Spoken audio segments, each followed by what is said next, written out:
तो आज बात करते हैं पश्चिम बंगाल चुनाव के बारे में और सीधे मुद्दे पर आते हैं। पहला चरण। देखिए, ये सिर्फ एक शुरुआत नहीं है, ये तो वो रणभूमि है जहां माना जा रहा है कि पूरी की पूरी जंग या तो जीती जाएगी या हारी जाएगी। पूरी लड़ाई है 294 सीटों की। मतलब पश्चिम बंगाल की विधानसभा एक बहुत बड़ी पहेली है ना? लेकिन इस बार ये पहेली दो हिस्सों में बटी हुई सी लग रही है। पहले हिस्से में 152 सीटें और दूसरे में 142। लेकिन सबसे बड़ा सवाल तो यही उठता है कि आखिर हर किसी की नजर इन पहली 152 सीटों पर ही क्यों टिकी है? भाई, ऐसा क्या खास है इस पहले फेज में जो इसे पूरे चुनाव का कह सकते हैं सेंटर पॉइंट बना रहा है? चलिए इसी को समझते हैं। बीजेपी के लिए तो ये पहला चरण मानो शतरंज की बिसात पर एक चेकमेट वाली चाल जैसा है। सीधा सीधा करो या मरो वाला मुकाबला। सत्ता की जितनी भी उम्मीदें हैं वो सब की सब इसी एक चरण के नतीजे पर आकर टिक गई हैं। इसको ऐसे समझिए, पिछली बार बीजेपी ने जो 77 सीटें जीती थी ना, उनमें से 59 पूरी की पूरी 59 सीटें इसी पहले चरण वाले इलाके से आई थी। तो मतलब ये उनका किला है, उनका गढ़ है और इसे वो किसी भी कीमत पर खोने का रिस्क नहीं ले सकते।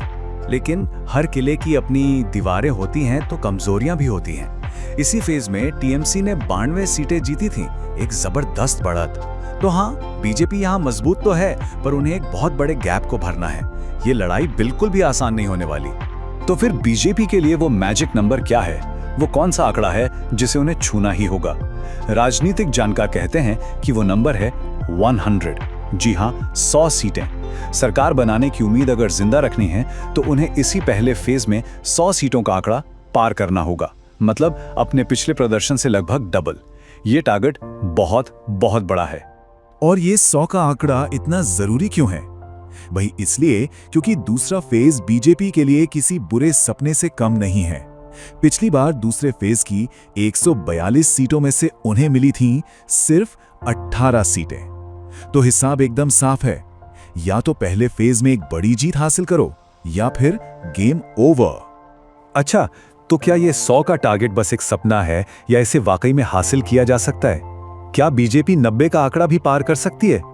सुनने में थोड़ा मुश्किल लगता है, लेकिन हैरानी की बात यह है कि कागज पर एक रास्ता जरूर नजर आता है। चलिए इस हिसाब किताब को जरा तोड़कर समझते हैं। ध्यान से देखिएगा। सबसे पहले 59 सीटें जो बीजेपी के पास पहले से हैं, ठीक है? अब इसमें जोड़ते हैं 13 और सीटें। ये वो सीटें हैं जहां पिछली बार हार का मार्जिन बहुत ही मामूली था। फिर 26 सीटें और जोड़िए, ये वो हैं जहां हाल के लोकसभा चुनाव में पार्टी को बढ़त मिली थी। अब इसमें से कुछ सीटें कॉमन हैं तो 7 घटा देते हैं और हमारे पास आंकड़ा आता है 91। तो हाँ, कागज पर तो ये मुमकिन लग रहा है। लेकिन हम सब जानते हैं कि चुनाव सिर्फ नंबरों का, सिर्फ गणित का खेल नहीं होता। ये केमिस्ट्री का भी खेल होता है। जमीन पर जो माहौल होता है, जो ऊर्जा होती है, लोगों की जो भावनाएं होती हैं, वो सब।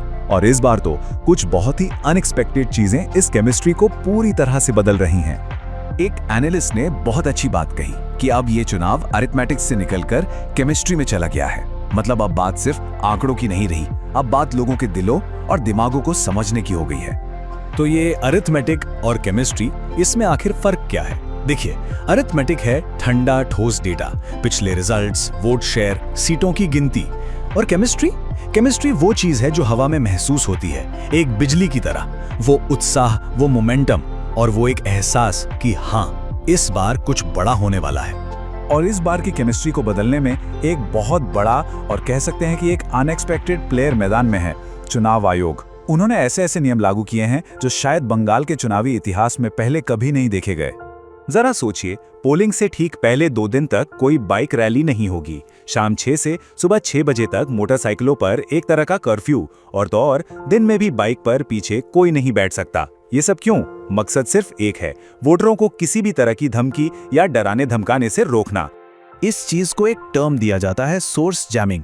रणनीति बहुत सीधी है। सोर्स यानी वोटर को इतना जैम कर दो, मतलब इतना डरा दो कि वो वोट डालने के लिए अपने घर से बाहर ही ना निकले। चुनाव आयोग के ये जो सारे बाइक वाले नियम हैं, वो इसी सोर्स जैमिंग की रणनीति को तोड़ने के लिए हैं। चुनाव आयोग का मैसेज एकदम साफ है और बहुत लाउड है, बिना डरे वोट करें। और ये सिर्फ कहने की बात नहीं है, वो इसे जमीन पर उतार भी रहे हैं। सेंट्रल फोर्सेस की ऐसी तैनाती की है जो पोलिंग के दिन के बाद भी वहां मौजूद रहेगी।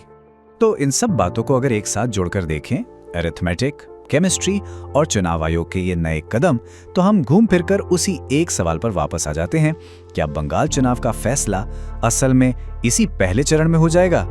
देखिए, इस पहले चरण का नतीजा सिर्फ सीटों की गिनती नहीं है, ये उससे कहीं ज्यादा है। ये है मोमेंटम की लड़ाई। जो भी पार्टी यहां बढ़त बनाएगी वो एक ऐसी हवा, एक ऐसी लहर पैदा करेगी जिसे बाद में रोकना लगभग नामुमकिन सा हो जाएगा। जीत की कहानी यहीं से लिखी जाएगी। तो क्या इसका मतलब ये है कि वोटों की गिनती का इंतजार करने से पहले ही हमें बंगाल का नतीजा पता चल जाएगा? क्या असली कहानी इस पहले चरण के ठीक बाद ही लिख दी जाएगी?